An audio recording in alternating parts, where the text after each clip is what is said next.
Welcome to Meet the Masters of Income Property Investing. I'm your host, Jason Hartman. The 2019 Meet the Masters of Income Property, March 23rd and 24th in Newport Beach, California.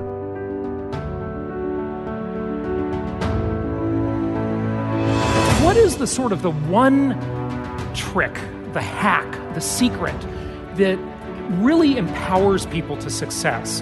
Income property, the most historically proven asset class in the entire world. Register today at jasonhartman.com/masters. Early bird pricing ends Friday, February 1st. Let's break this down and look at some of the strengths of income property as an asset class. I found that this event is really helpful because I'm totally a newbie to real estate investment. And so I picked up so much information.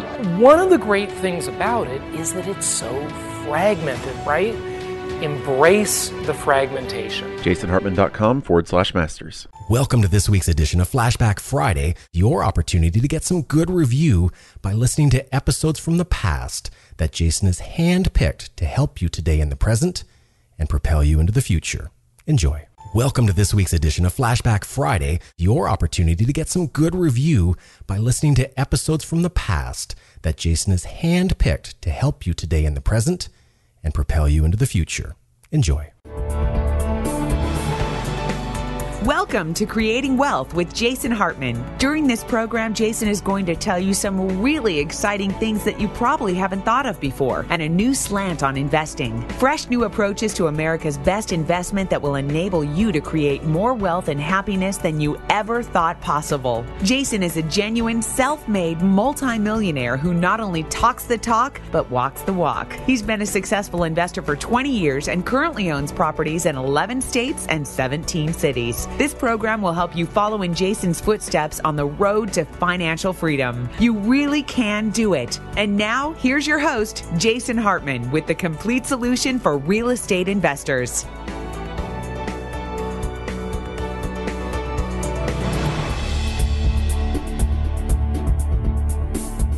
Welcome to the Creating Wealth Show. This is your host, Jason Hartman. This is episode number 327. It's my pleasure to welcome Phil from Dallas to the show. He has a question about entrepreneurship and investments. Phil, how are you? Hey, Jason. How you doing? Good, good. Thanks for calling. Yeah, so my question comes from those of us who are still transitioning and have the desire to move from the quote-unquote working income trap, as I believe you've called it in the past, to a more business/passive/investment type income, whatever you want to call it. And I feel like there's a gap. There's a lot of information about what to do once you've arrived. You know, when you have a good chunk of change to try to do something with, there's all kinds of people who want to tell you what to do. And there's a lot of information about the general mindset. You can listen to a Steve Jobs speech. You can listen to a Tony Robbins tape. You can, these general mindsets, but unactionable ideas. And so to me, I'm interested in getting into the mindset of somebody who went from there to here, and where they were at that interim period, how the sort of where your mindset was, how you started thinking about it, where the drive came from, and then the steps you took, probably some failures leading to some successes, to get to the point where you're really investing at a broad scale and living off that income as opposed to working for someone else. And I think it's probably relevant to a lot of people in my generation, or just at my stage of life who are struggling with that. Right. Yeah, great question. And it's one that a lot of people have. So, I hate to bring it up almost, but in Robert Kiyosaki's Cash Flow Game, he does a pretty good metaphor of this. He calls it the rat race. And when you escape the rat race, it means that your passive income can pay all of your expenses. And most people never get out of the rat race because they never get to the point where they create passive or investment type of income that can pay all their expenses. So the first thing to do is to not use all your income to live, okay? Because you'll never get ahead if you don't live below your means. If you make $1 million a year or $10 million a year, if you spend $1.2 million or $12 million, you're still going in the red, and that's not good.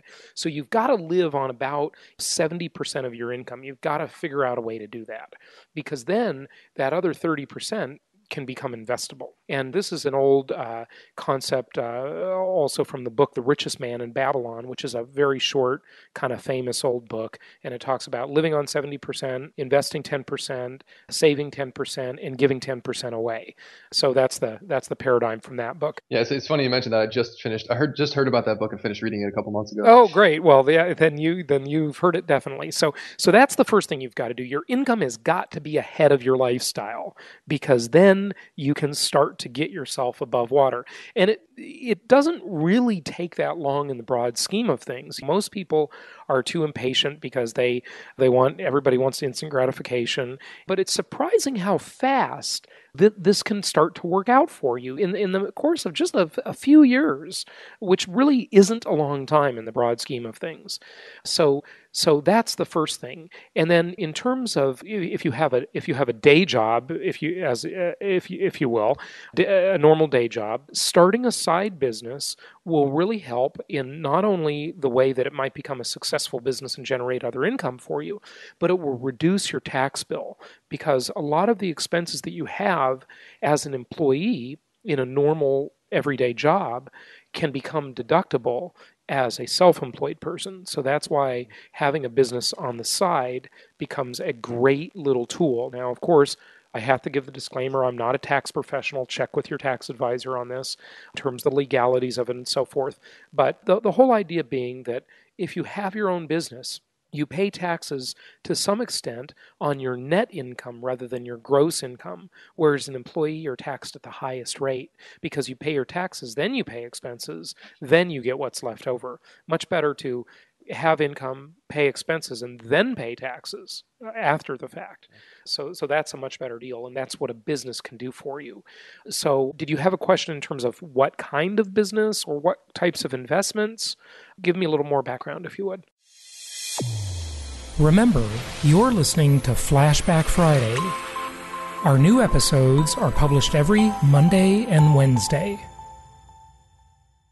Yeah, and first I just want to say that's great already. I mean, I'd never heard someone specifically say that, and for that reason, and I think that's an awesome point. Yeah, I mean, what I was thinking is that not everybody's going to have the same road from here to there. So I wasn't looking for a formula, but I was interested in kind of what you did, and if you have anecdotes from other people that did certain things, that works as well. But I was just looking for, maybe a little bit more than just the general, but your own experience. Sure. What you tried, or if you succeeded right away, what that was. Yeah, well, my experience was just like this. I mean, I've talked about it on the show before, but basically I grew up without much in terms of financial resources and didn't like that very much. When I got to about ninth grade, I realized that money is important and it does matter, and it's better to have it than not. And so I got my real estate license when I was in college. I was 19 years old, and I hung it with Century 21, and I started selling real estate part-time, and I did pretty well at it. And the reason I got into real estate, though, was because I wanted to be an investor. And I just didn't know any other way to learn about investing but to just learn the business from kind of the typical perspective as a realtor. So I did that. I started selling real estate, and then about 6 months after I started in the business, one of my clients, a guy named Jim, purchased a condo from me in Huntington Beach, California. And he came back to me and said, I just don't like this property very much. I had a bad tenant and I want to get rid of it. And why don't you list it for me and put it in the MLS and sell it? And I thought, well, maybe this is the first opportunity to be my first investment property. And it was. I ended up buying it from him, and I had a quote-unquote, the world would see it as a bad experience, but it was really actually quite a good experience because I had a bad tenant. The tenants didn't pay their rent. It was my very first property, and I had to evict these people. And I was managing it myself, and I remember going over to knock on the door, and it was this young couple, and they just gave me excuse after excuse after excuse. I remember I took one of my realtor buddies over there, and he was like a little tougher with them, and excuse after excuse. I had to evict them, and they left the place a total mess. They really did leave like a broken down motorcycle in the middle of the living room. And I think I actually heard that story from one of those real estate speakers, but it actually happened to me too. And the place was full of trash when they moved out. So most people would consider that a bad experience, but guess what? Turned into be a pretty good experience because I put almost nothing down on that property. It was a little easier to structure those deals way back then. Nowadays, much harder to do that. And then I ended up cleaning up the property and I sold it to another investor. And then I bought my second property. And by the way, I made a nice profit selling it. Okay, even though the tenant experience was bad, I had a pretty decent capital gains experience in terms of a profit, okay, like $30,000. And then I bought a condo for myself in Irvine, California, and I didn't really have much money to do it, so I borrowed some money from my grandmother, and I bought that property. I paid $102,000 for it, and a year later, I just happened to be lucky and catch luck. I sold it to a guy who would later become a real good buddy of mine, Mike. I sold it to him for $160,000. And then I paid my grandmother back, and because I borrowed the money from her to buy it, I basically put nothing down. So my return was infinite on that property, basically. And that is when I really, really got it about real estate. And after that, I just started buying up everything I could. And I bought several different houses in different areas, all around Southern California, though. And, it all went well until the market crashed. And then I was stuck with one of them for about 7 years, and it wasn't so great. And that's when I learned another lesson. And the lesson there, as part of my 10 commandments of successful investing, is number one, thou shalt diversify. Okay, and that's not the first commandment. It's just one of the lessons I learned from this experience. And number two is one of the also commandments, is thou shalt not gamble. And what I was really doing with these properties is that they very rarely made sense from a cash flow perspective. In California, you're pretty much a speculative investor most of the time, almost all the time, actually. And so the property's got to make sense the day you buy it from a cash flow perspective. And if it doesn't, you just don't buy it. But I did get lucky on some, and I made some money being a speculator or a gambler, if you will. But, and I always say it's better to be lucky than good. And this time around, back in the early 2000s, I said to myself, I am not going to go through that disaster again that happened in the 90s. This time I'm going to diversify. I'm going to have properties in multiple geographical locations. So if one or two of them go bad, the other two or three might be good. Hopefully they will be. And then I'll insulate myself from potential downside risk. Okay, and so what you were then living off of less than your income. You were putting some away. You made your first investment, which, though you had basically the worst case scenario at the beginning, it panned out in the end. And then, so you were working up until, during the beginning portions, you must have still been working. Yeah. Well, I'm still working. I've never stopped working. I love to work. Oh, well, as far as working for someone else per se, right? Well, I was working as a realtor. So when you're a realtor, are you really working for someone else? No, you're an independent contractor and you set your own hours, you set your own income because you can work hard and make a lot of money, or you can be lazy and not make any money.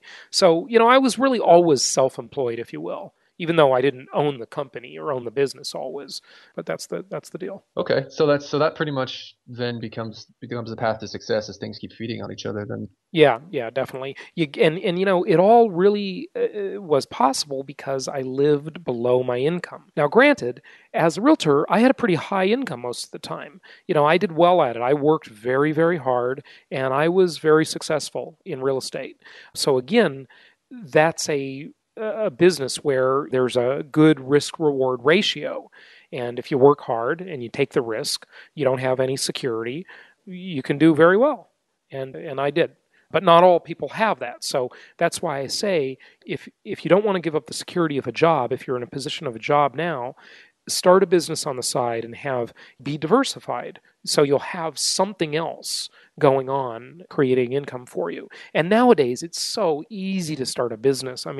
You just build a website and the world is your oyster. You know what I mean? Absolutely. Yeah, and I was going to segue. That's a good segue. So on one of your last podcasts, you mentioned that people are more entrepreneurial today in today's generation, and that was your observation. And I was going to say that a lot of that is probably due to the internet, and I think a lot of it is also due to instability. 50 years ago, people probably suspected that they could work for a company or two their whole life, and then retire with some sort of pension or retirement plan and be okay. And nowadays, I don't think any of us believe that. No, fortunately, we've all learned that doesn't work anymore.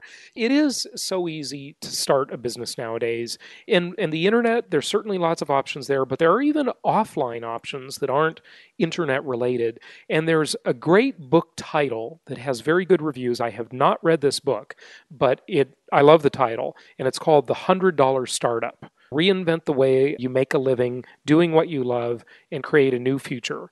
And it's by Chris Guillebeau. I hope I'm pronouncing that correctly. Very good reviews on Amazon.com. I would get that book if I were you.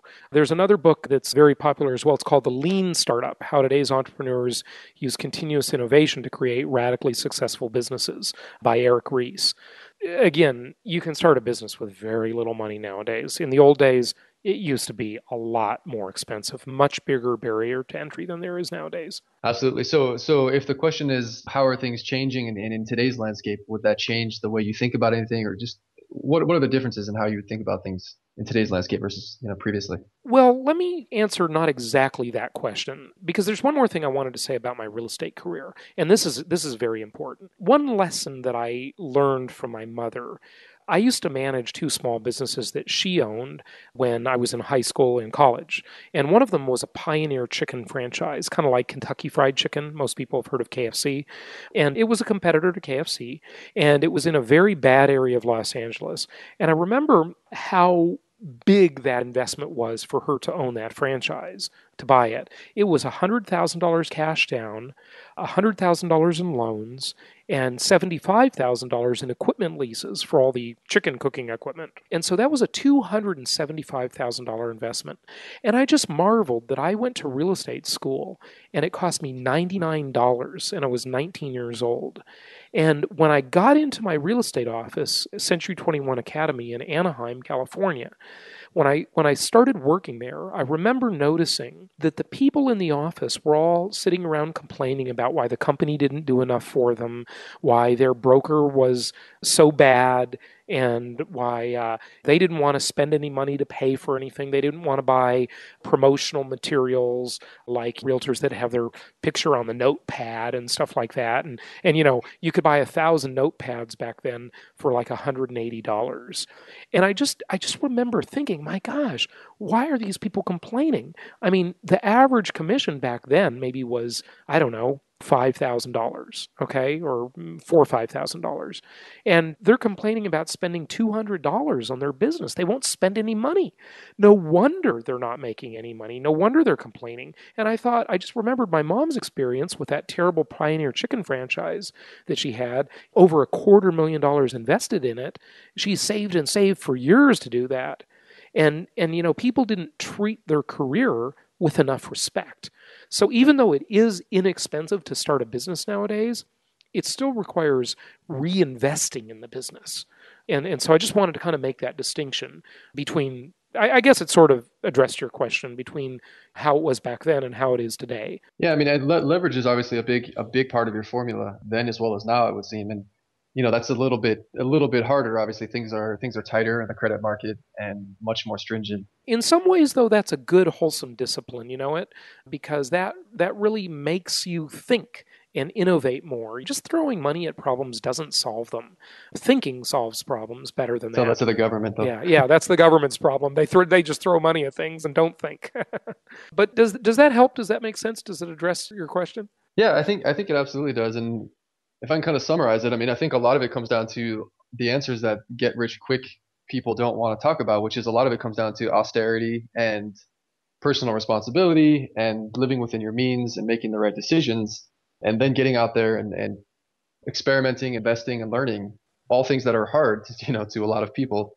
Or the way that they want to think about it. So absolutely. And the other thing I'd like to say, Phil, about that austerity concept is don't be too austere. When you have successes, do reward yourself along the way so that you set up in your mind, you kind of trick your mind into thinking, hey, if I do this, if I work hard, there's a reward for it. So I don't believe in like total austerity. I mean, I live a pretty nice life and I do like to spend money. I'm definitely a consumer, okay? But spend your money as much as possible on things that actually create wealth instead of things that give the appearances of wealth. And that's the mistake most people are making. Moving almost 2 years ago to Arizona and living near the ASU campus has been really enlightening for me to see how a lot of these college kids think, because most of them are so anxious to just make money so they can instantly spend money. And the problem is that doesn't create a future. You've got to spend money on the things that are investment grade, the things that create wealth. Most people just buy themselves a bunch of expenses and obligations. And they do that usually to impress other people. They want to buy nice cars that depreciate in value. These things are the wealth destroyers. Owning things that produce income, that's impressive. That's what will create a future for you. Just a reminder, you're listening to Flashback Friday. Our new episodes are published every Monday and every Wednesday. Yeah, that's the one thing I distilled from the Robert Kiyosaki book, Rich Dad Poor Dad. And that's the problem that I have with some of these books, is I could really distill it down to the one most important idea for me from that entire book, was that, wealthy people buy assets and people that are broke buy debts and liabilities. Yep, they do. They just buy things that cost more money and create more hassle for them when they should buy things that produce and build.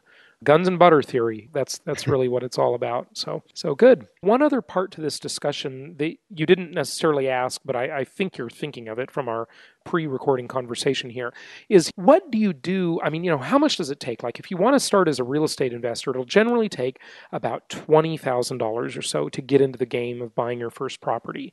And if you want to get into the lending side of the business and do hard money or private lending, that'll probably take about $50,000 to $100,000, because you're the lender. You can't use leverage. But if you can't qualify for a mortgage, then you may need to go that route. But the other thing to explore is the concept of partners. And like I've talked about on the show, I'm definitely interested in buying more property and partnering with people and being a cash partner where I can put up money on a deal and go in with, I've done this with several of our clients. And it's a very good deal as long as neither party lives in the property and it's an arm's length transaction for both people. So consider partners, consider investors. Like my second property, I got my grandmother to basically loan me the down payment. And that was a great deal for both of us. She got paid back. I made a bundle of money. So that's what really got me started. And I remember thinking when I sold that property, by the way, going back to that guns and butter and liabilities versus assets concept, I used to really, really want to own a boat. And now I have owned a boat, and now I never want to own a boat again. But I remember thinking at the time, I was in my early 20s, and when I sold that property, I remember having that $60,000 in my hand thinking, gosh, I could buy a sailboat. And I'm like, no, I didn't do that. I bought more properties. And then years later, I bought a big yacht. And that was a pretty terrible experience, ultimately. Two happiest days of the boat owner's life, when they buy it and when they sell it. So that's a great example of how things cost a lot more than the initial cost. Yeah, and I think that's a good pinpoint of a divergence point. Whereas if you had made that decision at that point, you'd probably be on a very different path. I mean, it would have really stunted your ability to go down the path that you've gone down if you had made a decision like that at that time. Yeah, and so I guess a question too, as a follow-up to what you're saying, so you can get your first property, but you still, at the cash flow that you get, you still have to bring in the majority of your income, even if you get one or even a couple properties. I mean, what do you think is the number of the single-family home types that your network sells? How many do you typically need to replace your income? Well, it depends on what your income. Nobody, depends on what everybody's different, so that question cannot be answered. But if you look at it like this, if you look at it that each property produces, say, $250 a month in income. Now, of course, it depends how much you put down, what market it's in. There are a lot of variables there. But let's just use that as a round number. $250 in income, which doesn't seem like much, but it's the return on investment that is phenomenal, because maybe you only put $20,000 down on that property. Okay, and I'm just thinking out loud here. I don't have exact numbers by any means. But 4 of those is $1,000 a month. But you get all sorts of tax benefits, especially if you own several properties and you qualify as a real estate professional. okay, which we've talked about on the show before. So 8 properties, $2,000 a month. You can start to see how this works. And then in a couple of years, you're going to have some rent increases, and all those $250 a month may turn into $300 a month each. So 4 properties is now $1,200, and 8 properties is now $2,400. And you can see where really, I mean, most people they want it all today. I get that. It's that instant gratification mindset that kills most people. But in the matter of a few short years, and that time will pass anyway, you might as well make it constructive. You can really get ahead of the game. I mean, it is, and keep working. Don't quit your job, because then you'll have both incomes. And you might have a business on the side. You'll really have multiple streams of income. You have your day job, you have your business, and you have your real estate investments. 3 forms of good income for you. Absolutely. I want to talk to you about two smaller issues that are kind of current, but do we have a couple minutes, or should we? Yeah, just quickly. I got to go do another interview, but just quickly, sure. Okay. Well, I know your thoughts on gold, so I don't need to get too much into that, but I just thought you might be interested to know that I think gold buggery is very much alive and well. I think so too. The recent plunge, some people are claiming it was a premeditated paper sell-off or whatever, but the physical demand has gone through the roof since that happened. So there's no there's no end in sight to the gold buggery, and the recent drop just made people really hit the mints for everything as far as I can. But it's just funny to watch all the articles that came out 2 weeks ago that the gold rush is over and gold is dead and the gold bugs are wrong, and then this week everybody's parroting, physical demand is through the roof, and the media just feeds on these things and makes it a frenzy. But, you know what? Gold bugs are very illogical. Okay, and those people, if gold is up, it's great, buy more. If gold is down, it's great, buy more. They just make no sense to me. Gold is totally overrated. It's okay, but it's overrated. It's completely overrated. It's a defensive strategy, as you say. Absolutely, absolutely. And the other thing I want to talk about really quickly was Bitcoin. And, this is such a new thing. I really just wanted to say 2 things, because I know you talked about it briefly in your last show, but there's really 2 things that, to me, kind of, there's a lot of misunderstandings and I think a little bit of ignorance about it. And the first point I wanted to make was in regards to the, people are comparing it to the tulip frenzy. And I'm pretty strongly, there's lots of things you could say about Bitcoin, about why it may or may not work, but I think the tulip frenzy aspect of it is kind of crazy. A tulip is a tulip, and is a degradable substance, and it doesn't have any intrinsic value. Whereas with Bitcoin, I think there is value in a pseudo-anonymous currency that can be used worldwide with virtually non-existent commissions when you compare it to the current choices. So I have to say that I think people are thinking about it wrong and saying there's no inherent value in the idea of a Bitcoin, but there is inherent value in the network and what you can sort of accomplish with it. Yeah, the problem with the whole Bitcoin craze, and I've really studied this whole Bitcoin thing quite a bit, and I don't own any Bitcoin, by the way. I'll just make that disclosure.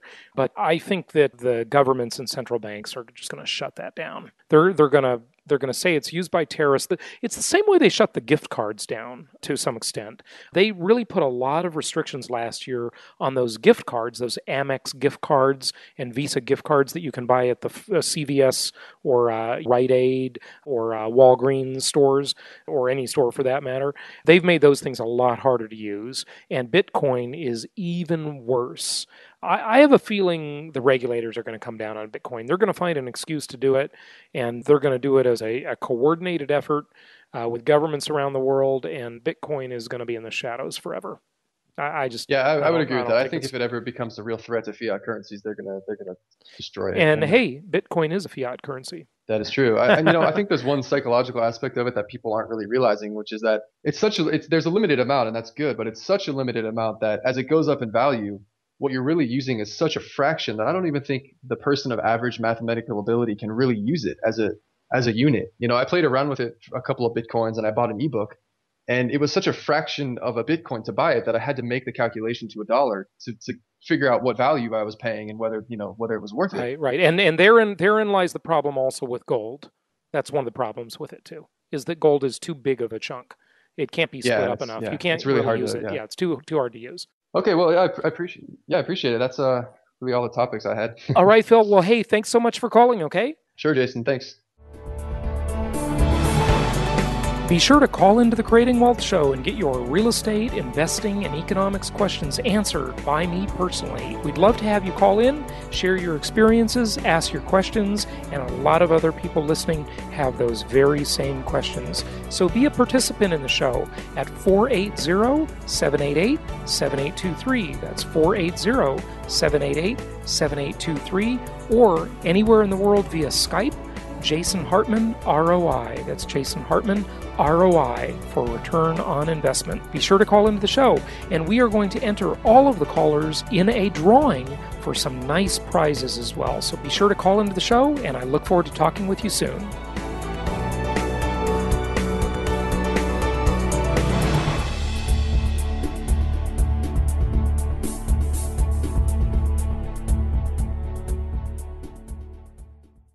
This show is produced by the Hartman Media Company, all rights reserved.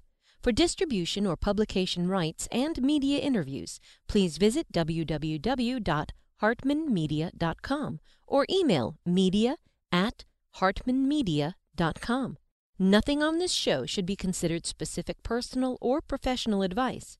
Please consult an appropriate tax, legal, real estate, or business professional for individualized advice. Opinions of guests are their own, and the host is acting on behalf of Platinum Properties Investor Network, Inc. exclusively.